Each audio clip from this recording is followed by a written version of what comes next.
Halo semuanya, Assalamualaikum warahmatullahi wabarakatuh. Bertemu lagi dengan Ibu dari Irma Yuspita dari SMA Negeri 11 Kota Bekasi. Nah, hari ini adalah berkelanjutan dari materi sebelumnya yang sudah Ibu sampaikan, yaitu karya ilmiah. Karya ilmiah yang di bagian pertama sudah ada beberapa hal yang Ibu sampaikan, mengulas kembali sedikit, yakni ada informasi yang seperti apa sih yang bisa dikembangkan dalam karya ilmiah. Kemudian di dalam karya ilmiah itu ada bagian-bagian apa saja sih yang digunakannya. Nah, untuk, karya ilmiah bagian kedua ini, yang akan kalian pelajari adalah menganalisis sistematika dan kebahasaan karya ilmiah, kemudian mengonstruksi sebuah karya ilmiah dengan memerhatikan isi, sistematika, dan kebahasaan. Itu kompetensi dasar pada pembahasan karya ilmiah bagian 2 hari ini. Tujuan dari pembelajaran ini atau indikatornya adalah setelah kalian mempelajari materi karya ilmiah bagian kedua, diharapkan kalian mampu untuk merancang informasi, tujuan, dan esensi dalam karya ilmiah, kemudian mengonstruksi sebuah karya ilmiah dengan memerhatikan isi, sistematika, dan kebahasaannya. Kita masuk ke dalam pembahasan, kebahasaan dalam karya ilmiah. Kalau sudah dikatakan ilmiah, pasti menggunakan bahasa-bahasa yang tidak, sembarangan kalian bisa gunakan. Ada kebahasaan yang harus diterapkan atau harus digunakan dalam menulis karya ilmiah, salah satunya adalah impersonal. Apa itu? Saya bermaksud mengumpulkan data dengan menggunakan kuesioner. Yang ini kalimat pertama ini salah.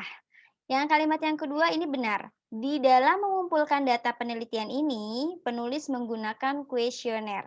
Impersonal ini adalah kata ganti orang. Jadi, kalau untuk menulis karya ilmiah tidak lagi menggunakan kata saya, aku, tetapi menggunakan kata penulis atau peneliti. Kalau karya ilmiah itu merupakan suatu penelitian. Makanya di dalam kalimat yang pertama, ini Ibu beri tanda silang karena di sini masih menggunakan pronomina persona saya. Sedangkan untuk kalimat yang kedua, ini Ibu beri tanda checklist karena kata saya ini diganti menjadi kata penulis. Itulah salah satu dari kebahasaan karya ilmiah. Yang selanjutnya ada apa lagi? Ini agak miring-miring ya, supaya kalian tidak ngantuk membaca, PowerPoint maupun mendengarkan penjelasan dari Ibu.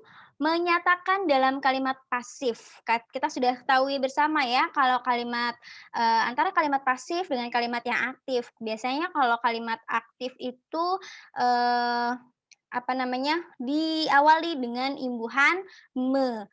Di dalam penelitian ini digunakan kuesioner. Di sini mana yang merupakan kalimat pasif? Nih ada kalimat pasif di sini ya, ada kata yang pasifnya. Kata dasar guna diberi imbuhan di jadi digunakan. Seperti itu ya. Nah, kemudian ada menghindari kalimat bermakna ganda. Ada kata em,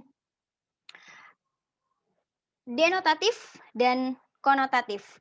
Untuk mempermudah kalian mengingatnya, kalau konotatif itu kan depannya "ko" ya, jadi biasanya Ibu tuh, "Kok gitu ya?" Nah, itu yang aneh-aneh tuh. Jadi konotatif ini adalah kata yang memiliki lebih dari satu, eee, arti atau satu makna. Sedangkan untuk yang denotatif adalah kata yang memiliki hanya satu makna saja.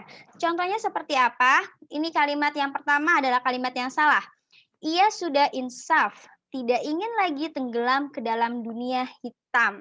Nah, dunia hitam ini artinya bisa jadi suatu penyesalan, bisa jadi hal yang, apa namanya, merugikan atau, suatu dosa itu ya, itu arti dari hitam, artinya banyak sekali. Sedangkan yang kedua, adikku sedang mengenakan pakaian hitam bila keluar rumah, maaf, adikku senang mengenakan pakaian hitam bila keluar rumah.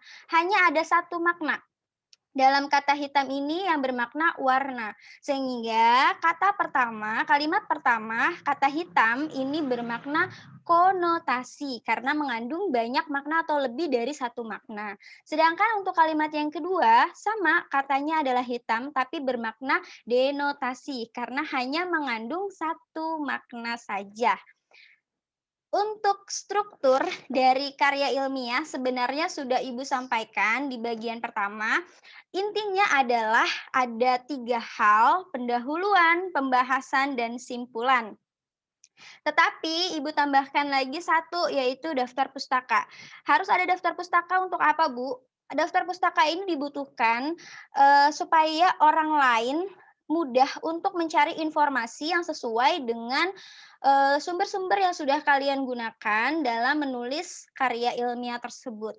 Misal di sini ada ya bagian yang kedua pembahasan.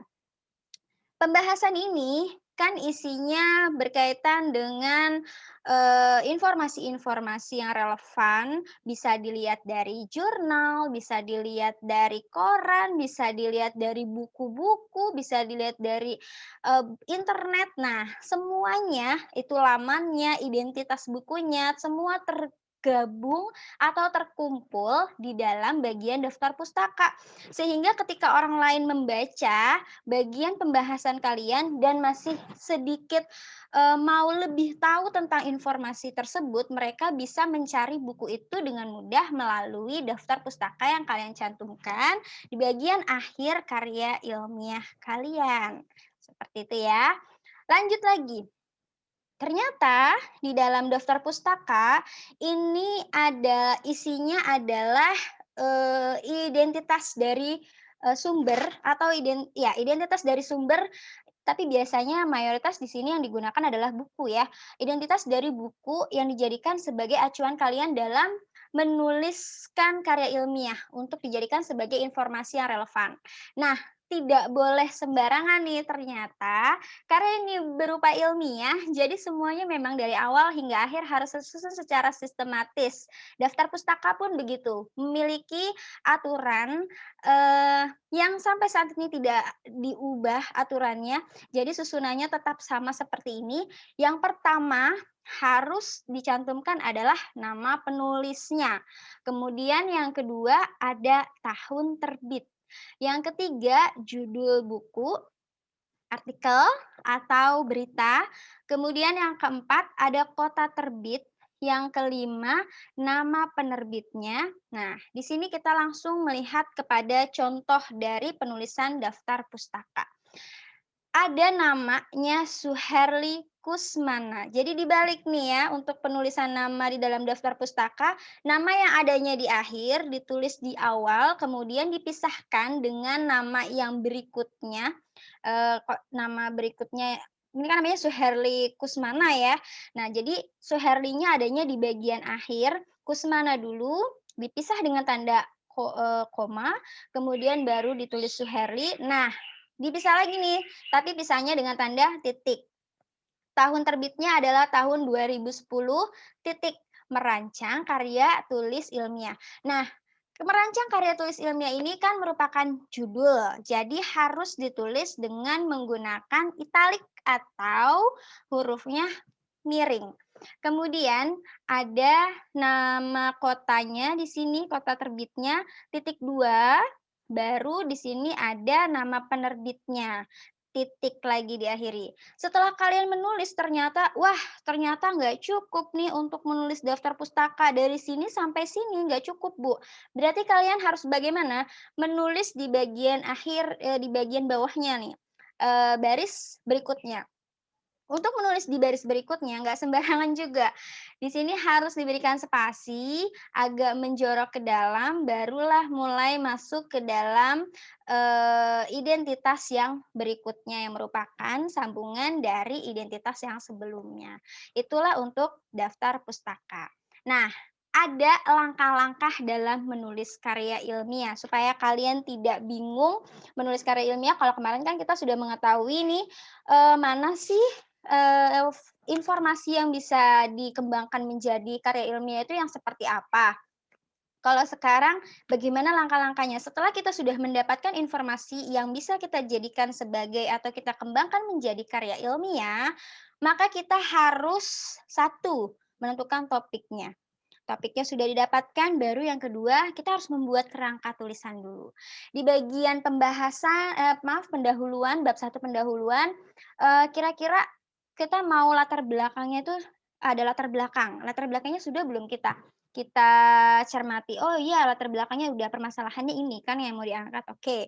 Kemudian di bagian yang berikutnya lagi ada rumusan masalah. Pertanyaannya apa saja sih yang mau disampaikan yang akan dijawab di bagian, pembahasan di bab kedua. Selanjutnya ada pembahasan. Pembahasannya itu berarti kan menjawab pertanyaan rumusan masalah nih. Jadi kalian itu harus mencari informasi terhadap, pertanyaan-pertanyaan tersebut untuk memecahkan masalah itu gitu, untuk menjawab, rumusan masalah yang ada di bab pertama. Kemudian, nah langsung kan mengumpulkan bahan-bahannya, boleh dari koran, boleh dari artikel, boleh dari internet, boleh dari buku-buku, bebas. Jangan lupa setelah kalian mencari misalnya dari internet, kalian tulis lamannya. Setelah kalian mencari dari buku, kalian tulis identitasnya. Untuk apa? Untuk nantinya akan kalian gunakan sebagai penulisan daftar pustaka. Yang keempat, mengembangkan kerangka menjadi utuh dan lengkap. Nah, kalau sudah mengembangkan kerangka itu menjadi utuh dan lengkap, jadinya seperti apa, Bu? Nah, ini ada salah satu contoh dari, kakak kelas kalian yang memang sudah Ibu nilai. Nah, seperti ini ya. Jadi kalau kalian lihat di bagian pertama sudah Ibu sampaikan sebelumnya adalah bagian cover atau bagian maaf, judul, seperti ini ya. Ini mungkin akan Ibu perbesar terlebih dahulu supaya agak jelas.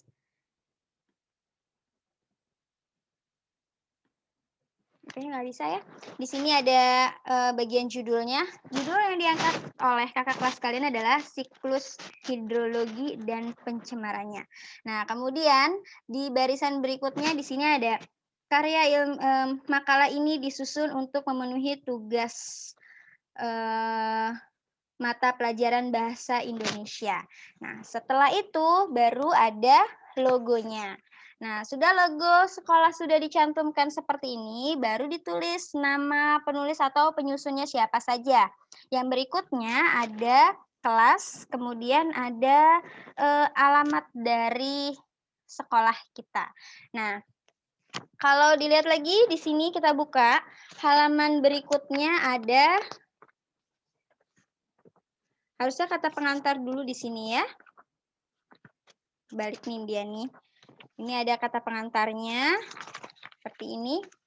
Nah, di sini ada kata pengantarnya. Setelah ada kata pengantar, baru nanti ada di sini ada daftar isi. Ini. Nah, kurang lebih seperti ini. Nanti anak-anak isinya akan menjadi seperti ini. Nah, kalian bisa lihat di sini betapa rapihnya mereka atau kakak-kakak kelas kalian menyusun, karya ilmiah ini. Dilihat barisnya, lihat sebelah sini, ya kan? Lihat posisinya seperti apa. Nah, akan Ibu berikan contoh lebih lanjut supaya kalian lebih jelas.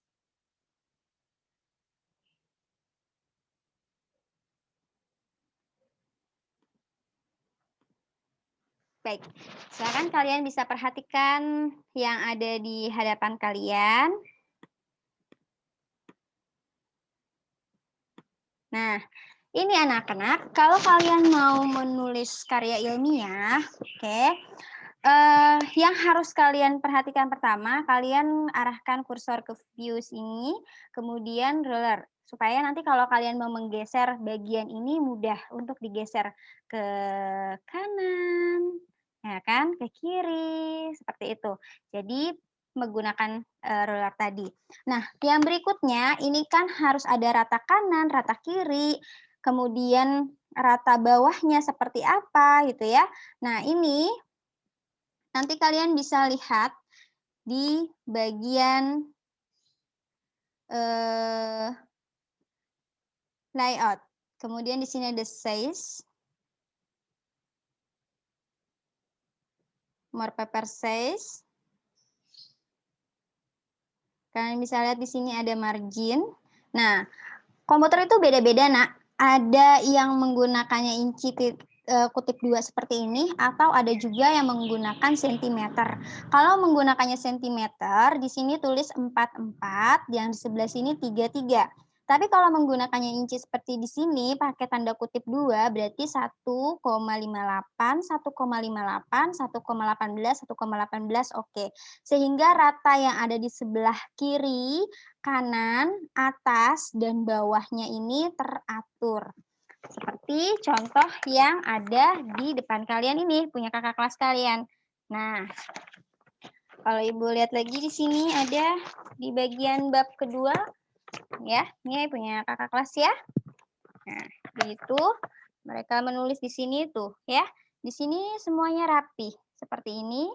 Nah, kalau ini sudah dicantumkan bersamaan dengan catatan kaki, tapi untuk materi kali ini kita tidak menggunakan catatan kaki ya. Seperti itu. Nah, ini rapi ya, seperti ini kurang lebihnya. Nah, untuk penulisan karya ilmiah bentuknya seperti ini. Dan kemudian di dalam karya ilmiah, kalau kalian lihat ini ada halaman, ya kan? Di bagian bawah setiap ada yang namanya bab. Nah, kemudian kalau kalian balik lagi ke halaman berikutnya, halamannya ada di pojok sebelah kirinya kalian ya, kiri atas. Jadi di bawahnya sudah tidak ada halamannya lagi. Nah, oke. Caranya bagaimana? Ini kalau dilihat di sini yang ada ditayangkan. Nah, ini ada di bagian atas ya. Kemudian kalau tidak ada bab ada di bagian sebelah kiri. Kalian bisa maaf di sebelah kanan kalau di sini ya. Kalian bisa lihat di bagian insert.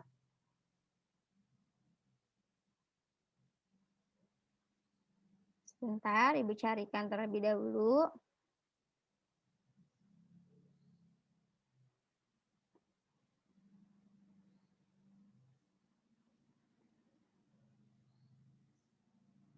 Nah, insert terus page number ini diklik. Nah, kalau kalian mau halamannya ada di atas, kalian tinggal menggunakan top.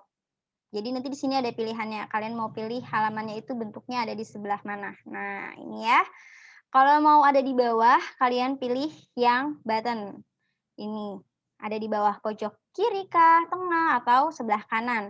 Kemudian sama, kalau mau ada menggunakan titik 2 atau Romawi atau menggunakan huruf, kalian juga bisa di sini ada format page-nya.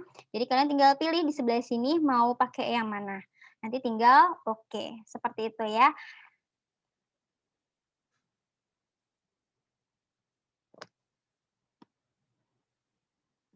Baik, itu tadi contoh penulisan karya ilmiah dari Ibu. Mudah-mudahan bermanfaat untuk kalian. Dan kalian harus ingat bahwa kakak kelas kalian ini pun awalnya mereka tidak mengerti dan tidak bisa cara menulis karya ilmiah. Tetapi dengan mereka berlatih dan belajar serta memahami materi yang sudah diberikan, maka mereka bisa menulis karya ilmiah dengan baik dan benar. Kurang lebihnya Ibu mohon maaf. Jangan lupa ketika ada pertanyaan, tolong kalian langsung bertanya melalui grup Bahasa Indonesia SMA Negeri 11 Kota Bekasi. Assalamualaikum warahmatullahi wabarakatuh. Dah.